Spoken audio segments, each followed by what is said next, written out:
Welcome back to the Astrocast.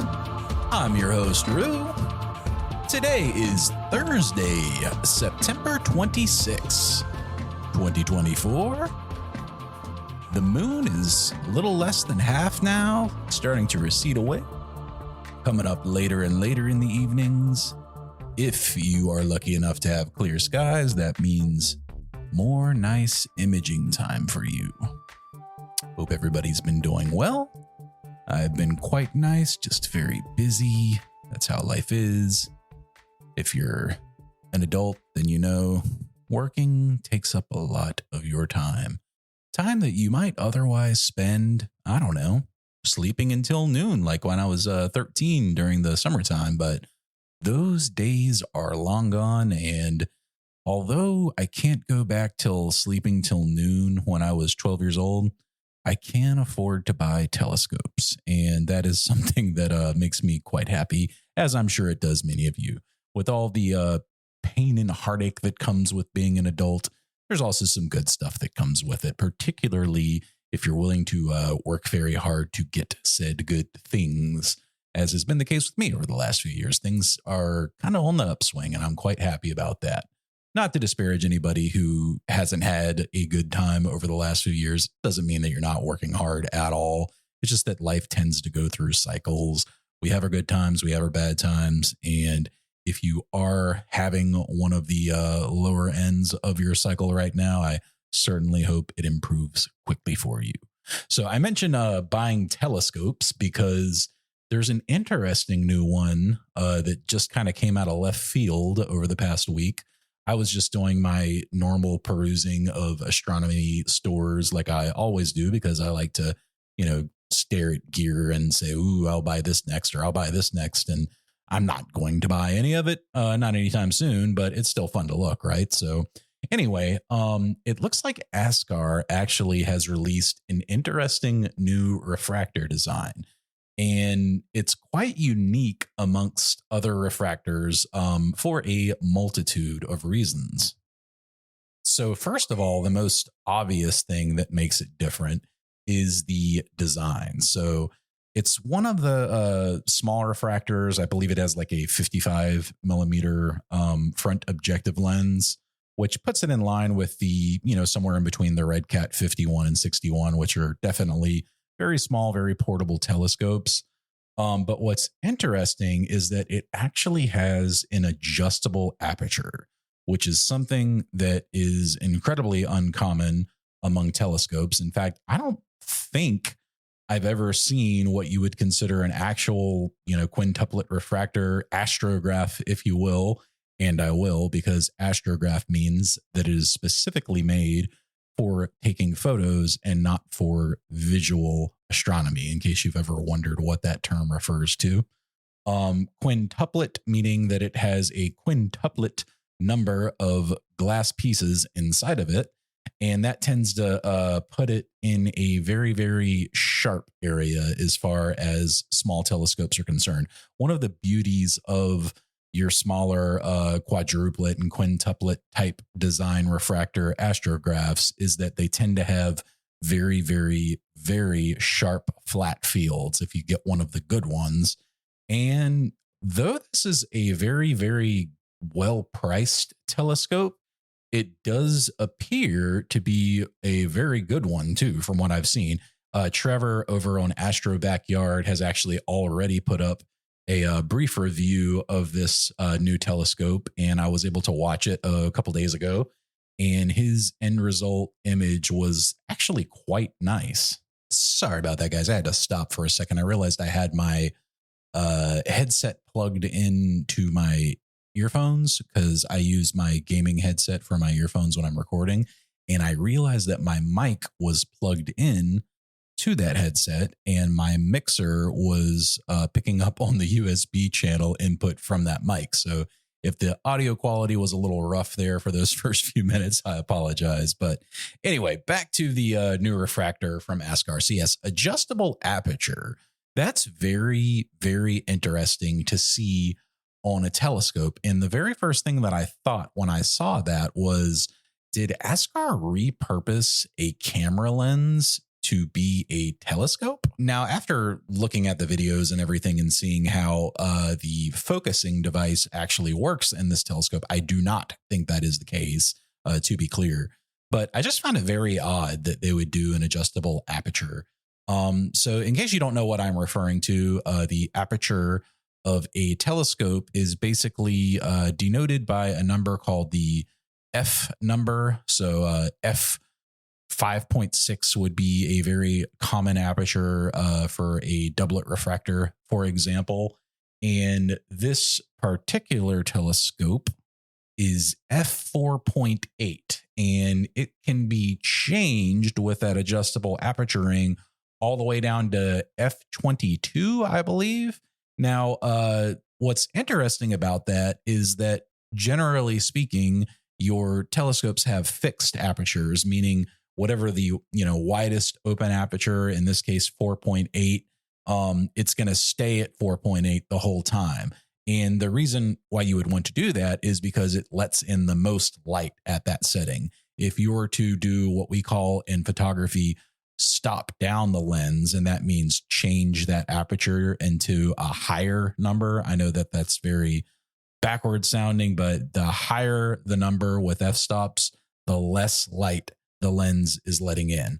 The lower the number, the more light it is letting in. So when we say we're stopping down a lens, we literally mean that we are shrinking the aperture inside of the lens. If you were actually to hold up a manual camera lens with an adjustable aperture ring on it, and you were to look through the front of it, you would see the blades that close whenever you take a photo. Actually, I'm sorry, that's incorrect. That would be on the camera. You would see blades that close to close up the aperture. So it basically lets more light or less light in, depending on how closed or open that they are. And when we stop down a lens, we close those blades within the lens to let less light in. And the reason that we would do this is a lot of times it can make images sharper. It makes the focal plane wider, which is the main reason why we would do it. Which is to say that whatever you are focusing on in any given image, your focus area, what is in focus, will appear much wider.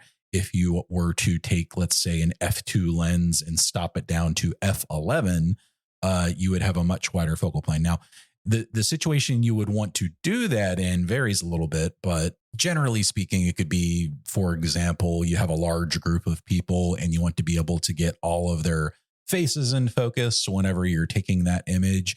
In that kind of situation, you probably wouldn't want to go with something like an f2.8 aperture because the focal plane, again, where the image is focusing, would be very, very, very narrow. And if you were to stop that lens down to, like I said, f11, then you're going to have a much wider area of focus and you're much more likely to get all of those faces in focus. Now, the downside of that is that you are lowering the amount of light that is physically entering into your lens, and therefore you need to make up for that in some way. Usually in photography, we will make up for that by doing a slightly longer exposure. So if, for example, we would have done, 1/200th of a second at f2, then we might do 1/100th of a second at f8. And the reason for that is, again, it lets more light in, so it's not a dim, underexposed image. Of course, you can also raise the ISO, which is another thing that you can do. And all of these are different features that we see within photography and astrophotography alike. But the one thing that we generally don't see in astrophotography is that adjustable aperture. Now, it's not that you would never run into it if you ever use a camera lens for your astrophotography. Obviously, you would run into that. For example, the Rokinon 14 millimeter lens that is extremely popular for Milky Way photography. Obviously, that has an adjustable aperture ring. Your Rokinon 135, very, very, very popular for, wide field nebulas. It's only about $300 to $400, depending on if you get it used or new. That has an adjustable aperture ring. But again, what we have not seen is somebody calling a true quintuplet refractor with an adjustable aperture ring. So it is very, very unique in that regard. And the other thing that makes it pretty unique is the focusing mechanism. So when I first saw this refractor, the reason why I said, wow, did they convert a camera lens into a quote unquote telescope?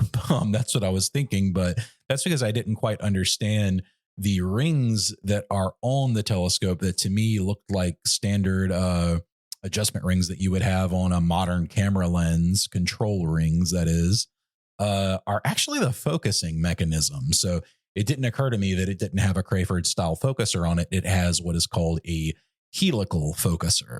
So the thing about helical focusers is that they don't right out of the box work with your electronic autofocusers that are extremely popular today in astrophotography, like your ZWO obviously makes one, and several other companies make them as well.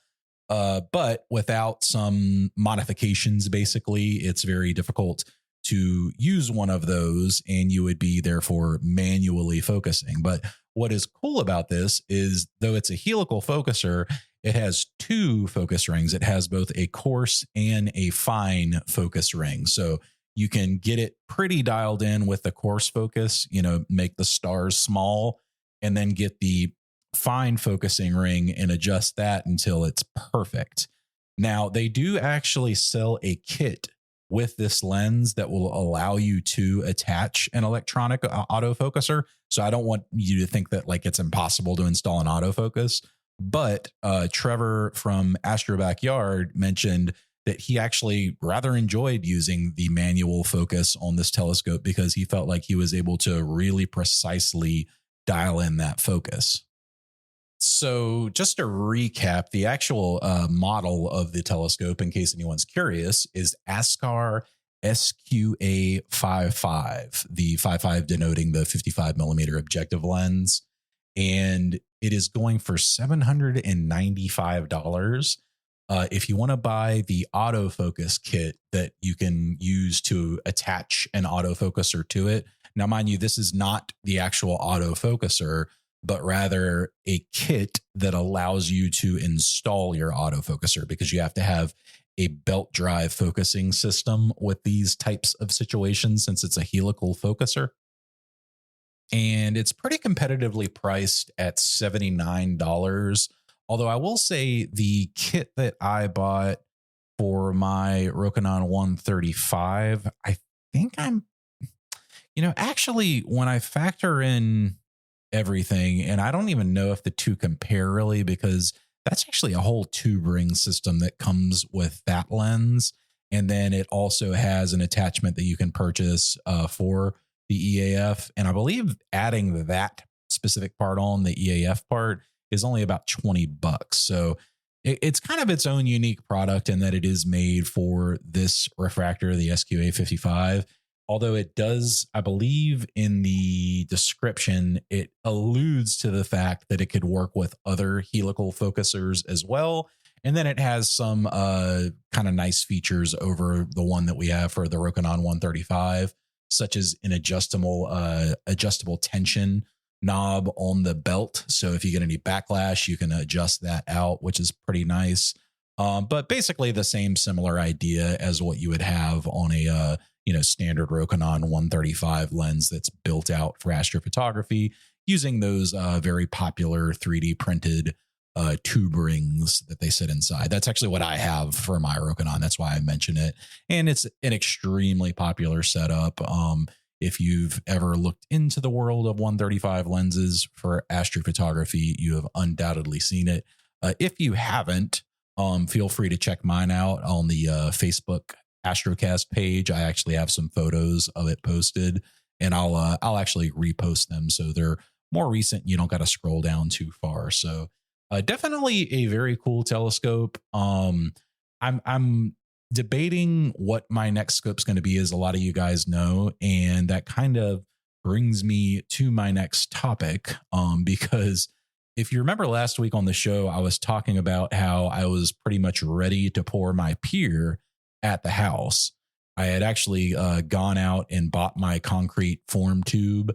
And we talked about, how you can go about building your own pier and those sorts of things. And it rained that day. Did it rain? No, it didn't rain that day. I didn't have all the parts yet. That's what it was. I didn't have all the parts yet because I had a buddy who was going to come over and give me a hand with, building the pier. And funny enough, I actually got an email from my astronomy club stating that this weekend they were going to have people out to talk about pouring new pads at the club.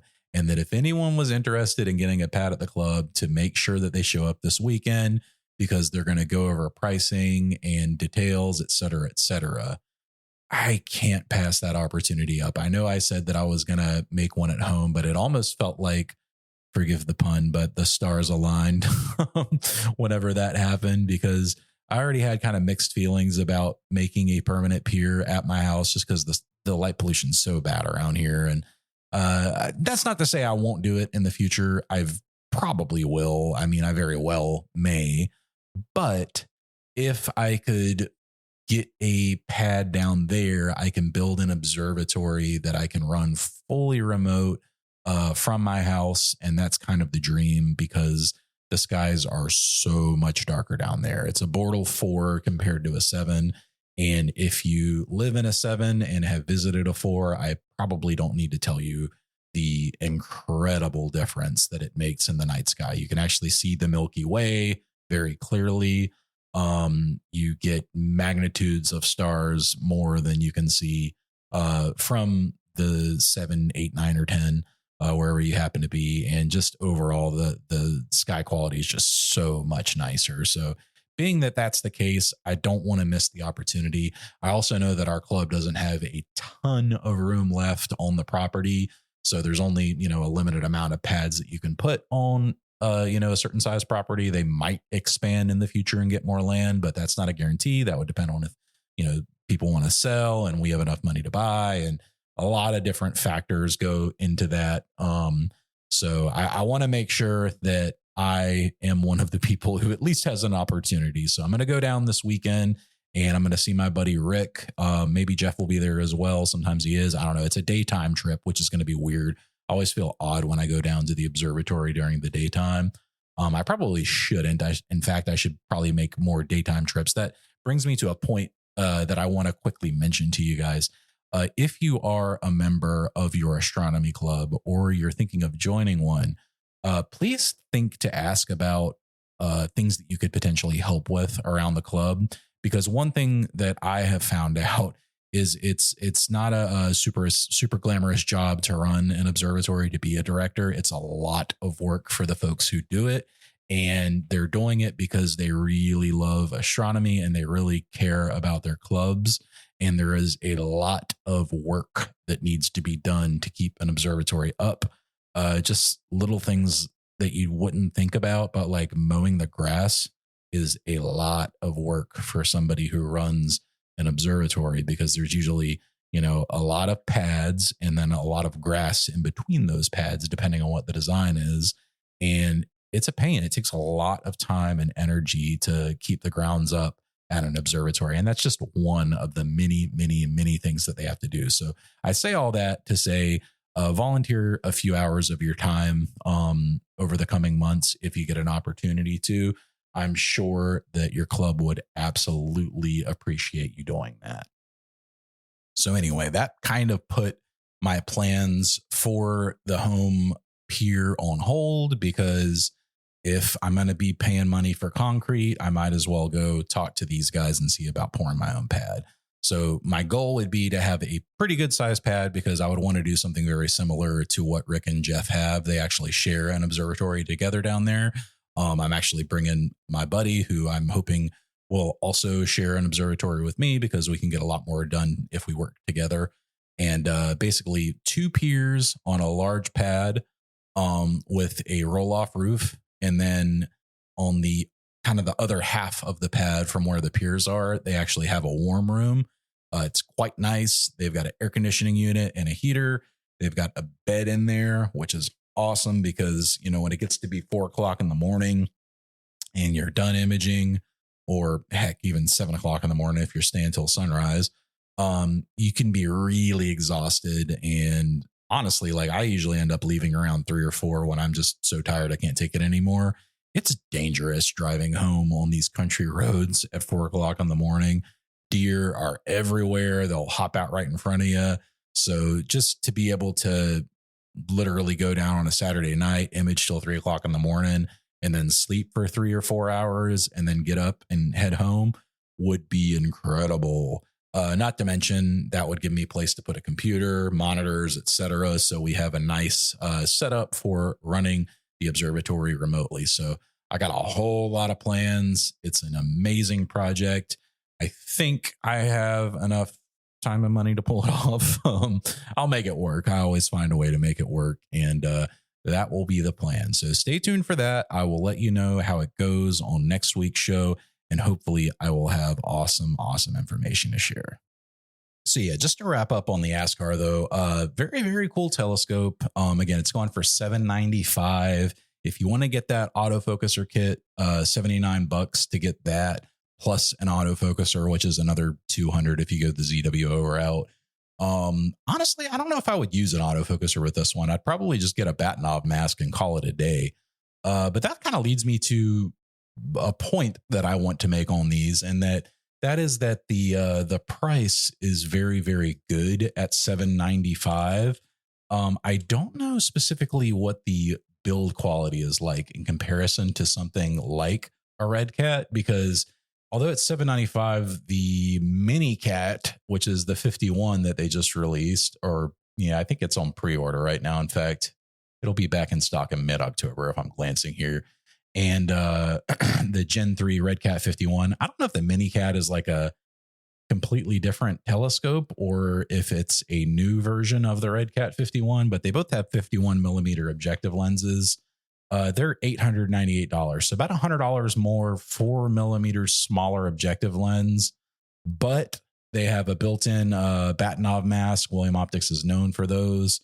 They have some other nice touches as well. Their internal focus system is top notch, and it is a Crayford focuser, so you can attach an autofocuser without needing any adapter kits. So by the time you get an adapter kit, you are just about $20 shy of what you would pay to get a Red Cat anyway. So, all of that being said, I don't know if I would go for the new ASCAR over the William Optics, just because I don't know. I'd have to read a lot more reviews, and I would have to find out specifically what kind of glass is in that ASCAR, because I know Red Cats use very good glass. I believe they do. That's what they're kind of known for, is their build quality. And the Red Cats do give you those really breathtakingly sharp images. And my next wide field refractor that I get, I want it to give me those breathtakingly sharp images. That's something that I'm really lacking in my doublet. I mean, I've used my doublet a lot. It's the SV Bony 80ED. It's a great telescope for what it is. But what it is a very affordable telescope. So you're not going to get pinpoint stars. Don't get me wrong, you get good stars with it, but it's probably not as high quality as something like a quintuplet astrograph. And for good reason. It's 2 lenses as opposed to 5. So definitely do your research on it. If you decide that you want to get one of those new telescopes, or a Red Cat for that matter, remember that the Astrocast is now partnering with High Point Scientific, and we have an affiliate link. So they're an awesome place to do your astronomy shopping. They could send me a copy to review if they wanted, and then I could talk about all those other things if they happen to be listening. But otherwise, definitely give them a shout. Check them out, that is. And I believe Adorama is selling them as well. So wherever you prefer to shop, definitely give them a look. But my preferred spot would be High Point, given their partnership with the Astrocast. And that kind of leads me to something else related to the show growing, and that is going to be our Patreon. So if you are a member of the Patreon, you probably know that our chat is going quite well in the Discord. We actually have 7 members now. We have 10 members on the Patreon, so we have a few people that haven't jumped into the Discord chat yet, but most of us had. And last week, pretty much right after I finished recording the episode. We had a new member join, so I just want to give a shout out to Nate Smith. Nate, thank you so much for joining and becoming a member and supporting the show. I hope you are enjoying the chat with everybody. It's definitely a lot more lively over the last few weeks. I want to give credit to Astrocast and Mike and Keaton and everybody for, keeping the chat up in there. We've actually been talking more about Captain Cumulus, and we've got a few designs in, which is very, very cool. If you don't know, Captain Cumulus is a superhero, and his only power is that he can swat away clouds. So astronomers love him, but no one else really cares for him very much. So anyway, shout out to Captain Cumulus. But again, thanks, Nate, for joining, man. Really appreciate you supporting the show. If you would like to support the Astrocast, you can do that at patreon.com/the Astrocast. We have levels at $1 and $5 per month, and you will get access to our members only Discord.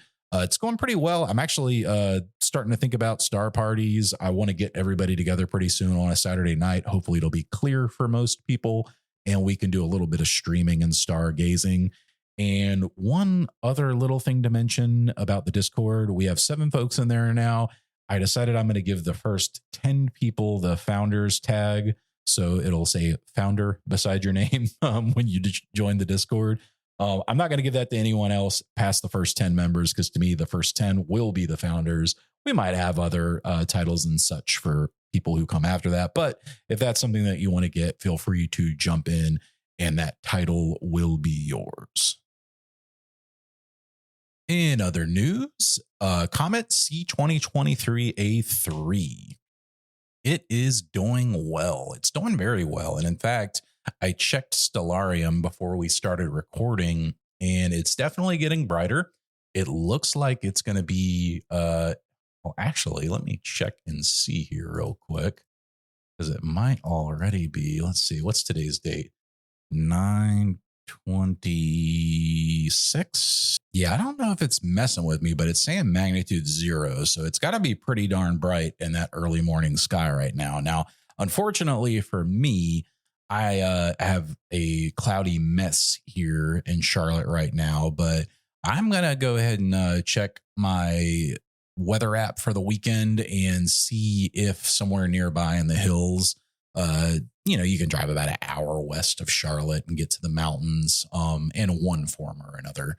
And then I should be able to get that hopefully good view that I am looking for. It just occurred to me that our mountains are west of Charlotte, and I need to be looking down into the east. Okay, so yeah, that'll work with the comet rising, but might not so much whenever it starts appearing in the evening sky, and I need to be able to look west. So that's just something I'm going to have to think about. We do have some individual mountains around here, like Kings Mountain, for example, and Crowder's Mountain, that I should be able to get on either side of, and hopefully be able to do a good viewing. But it's a good opportunity for me to get on Google Earth and find a high vantage point, if nothing else. But I was just making a point, because if I had to look west and there's a whole mountain range, then I might have a really hard time seeing a 4-degree target. So just as a reminder, in case you didn't hear last week, it is very, very low on the horizon. You can actually see it right now. If you get up just before sunrise and look east in, like I say, 6:45 a.m., right before the sun comes up, is going to be when it's at its highest right now. And you need to have pretty much a clear eastern horizon. If there's tall trees or anything like that, you're not going to be able to see it. But if you can get that low horizon, you can see a very beautiful comet right now. And if it's actually at magnitude 0, like Stellarium's saying it is, I don't know if it is or not. I should probably check a few other sources, but if it's that bright, then it's definitely visible. So we will have to see. It's a little bit of a pain though, just because, like I say, the sun's coming up. So even at magnitude 0, if the sun's right behind it, that might make it hard to see. But we should know within a couple of days, how fantastic this comet may or may not be. And again, as a reminder, later on in October, like around the 10th through the 15th, that is when it's going to be around the backside and basically coming up in the west in the evening once the sun actually goes down. Now, we aren't going to have a super long view of it. It's going to be similar in that, it will be getting lower and lower as the days go by, but you'll probably have a better opportunity to see it in the evening than first thing in the morning if you're like me and have to work for a living. So guys, I am going to make this a little bit of a shorter than normal episode this week, and I apologize. I've had a migraine all freaking day, and it's come and gone a little bit, but it seems to be coming back right now. And if you ever have gotten migraines in your life, I hate it for you if you do. I've gotten them since I was like 10 years old. You know how terrible it is to stare at screens while you're getting one because you become very sensitive to light. And that's pretty much where I'm at right now. So I am going to know when to stop at this point. And I am going to just thank all of you guys so much for tuning in this week. I really do appreciate it. I've got some cool ideas for our show next week. I'm actually kicking around the idea of doing part 2 of the jargon for astrophotography episode. I need to go back and listen to part 1 and jot down all of the terms that we went over, and that will help me determine exactly what will be in part 2. So stay tuned for that. I am not going to give a recommendation this week, just given the circumstances. This is going to be a short episode, but if you didn't hear last week's episode, I gave the all-time best recommendation ever if you happen to be a PC gamer, and that is to go and download Satisfactory. I've played it a whole lot more over the past week, and I can tell you it's just as fun. So I hope that you get a chance to enjoy that if you haven't.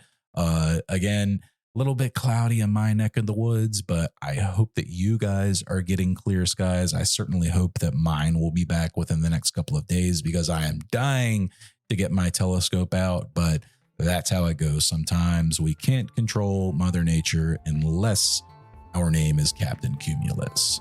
You have been listening to the Astrocast. I am your host, Rue. Thank you so much. And as always, clear skies.